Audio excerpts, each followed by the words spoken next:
السلام علیکم ورحمۃ اللہ وبرکاتہ۔ امید ہے کہ سب خیریت سے ہوں گے اور ایمان کی حالت میں ہوں گے انشاء اللہ تعالی۔ آج پہلی طاق رات ہے، اپنے آپ کو تیار کریں، پاور لے کے آئیں ایمان کی۔ کہاں سے؟ قرآن جب پڑھیں گے تو ترجمے کے ساتھ انشاءاللہ وہاں سے بہت ساری پاور مل جائے گی، اور پورے خشوع و خضوع کے ساتھ سارے جو غم ہے، جو وسوسے ہیں، سائڈ پہ رکھ دینے ہیں۔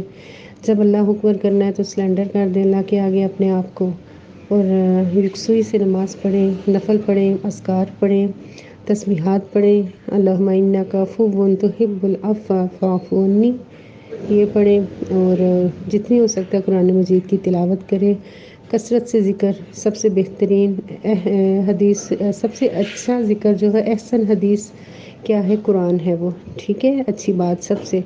تو وہ ذکر اذکار کریں انشاءاللہ تعالی، 12 بجے سے شروع ہو جائے، اور اللہ کے حضور میں کھڑے ہو کے نیت خالص کر کے اپنے گناہوں کی بخشش کے لیے، اور رو رو کے بیچ میں جب نفل پڑھیں گے تو سجدے میں رو رو کے دعائیں کریں، اپنی صحت یابی کے لیے، اپنے بچوں کے لیے، اپنے لیے، اپنے ماں باپ کے لیے۔